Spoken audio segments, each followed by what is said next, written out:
Miss व्यास पीठाधीश्वर श्रीमद जगद्दाचार्य स्वामी उपेंद्रानंद जी महाराज वेदांताचार्य एवं भागवताचार्य जैसी अनेक उपाधियों से विभूषित विराजमान हैं। पूज्य महाराज जी का भी संक्षिप्त आशीर्वचन हम सब श्रवण करेंगे।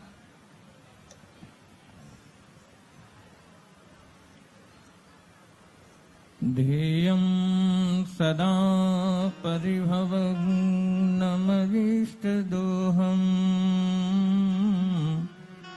तीर्थास्पदं शिविरञ्चिनुतं शरणं भृत्यार्तिहं प्रणतपालभवाब्धिपोतम् वन्दे महापुरुषते चरणारविन्दम्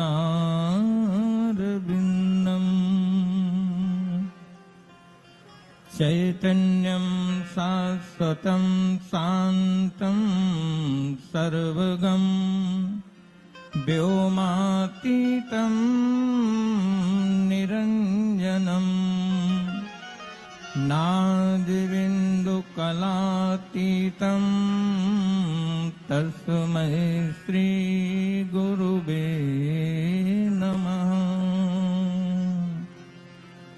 मनोजवं मारुततुल्यवेगं जितेन्द्रियं बुद्धिमतां वरिष्ठम् वातात्मजं वानरयूथमुख्यम् श्रीरामदूतं शरणं प्रपद्ये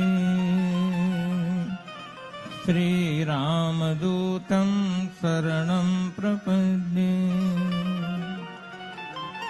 व्यास मंच को समलंकृत करने वाले हमारे बागेश्वर धाम से पधारे हुए धीरेन्द्र कृष्ण शास्त्री, जो व्यासपीठ से हनुमत कथा की भागीरथी जिनके मुखारविंद से अविरल धारा से बह रही है, मंचस्थ साधु समाज, विद्युत समाज और कथा पंडाल में उपस्थित सभी धर्मानुरागी सज्जनों, माताओं एवं देवियों, जब जब धर्म की हानि होती है, ये भारत भूमि है, तब तब भगवान की विभूतियां प्रकट हो जाती हैं। ऐसे हमारे शास्त्री जी इस समय सनातन धर्म की ध्वजा को फहरा रहे हैं और हमारी समिति के लोहिया परिवार जो मुख्य यजमान है और बाबा नीम करोरी आश्रम के अध्यक्ष अनिल कुमार शर्मा, जो पूरे मनोयोग से व्यवस्था को संभाले हैं। बड़ी ही सुंदर कथा हमारे व्यास जी सबको सुना रहे हैं। व्यास जी तो बड़ी उदारता से परोस रहे हैं, लेकिन समझने का, सुनने का ढंग सबका अलग अलग है। जिसका ढंग जितना अच्छा है, उसकी मंजिल उतनी ही करीब है। हर स्थिति से, आध्यात्मिक दृष्टि से भी, आदि भौतिक दृष्टि से भी व्यास जी हर प्रक्रिया से समझा रहे हैं, लेकिन ढंग जिसका जितना अच्छा है, उसकी मंजिल उतनी ही करीब होती जा रही है। तुम्हारे समझने का ढंग क्या है? व्यास जी कोई राग द्वेष नहीं करते, लेकिन ढंग जिसका जितना अच्छा है, ऐसे समझ लें। एक व्यक्ति को सूचना मिली कि उसका भाई का एक्सीडेंट हो गया और उसने अटैची उठाई, भागा। रास्ते में एक व्यक्ति मिला, उससे उसने पूछा कि भाई स्टेशन पहुंचने तक समय कितना लगेगा, तो वो नहीं बोला।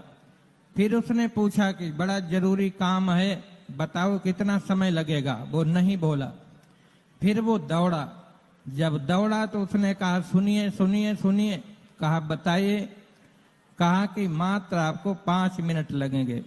उसने कहा पूछा तब क्यों नहीं बताया? कहा पहले हमने तुम्हारी स्पीड नहीं देखी थी कि जाओगे किस ढंग से, अब पता चल गया कि आपको मात्र 5 मिनट लगेंगे। तो कहने का तात्पर्य है, व्यास जी तो बड़ी सुंदर प्रक्रिया से, हर प्रक्रिया से समझा रहे हैं, लेकिन हमारे समझने का, सुनने का ढंग जिसका जितना अच्छा है उसको उतना ही लाभ, उसकी उतनी ही करीब मंजिल है।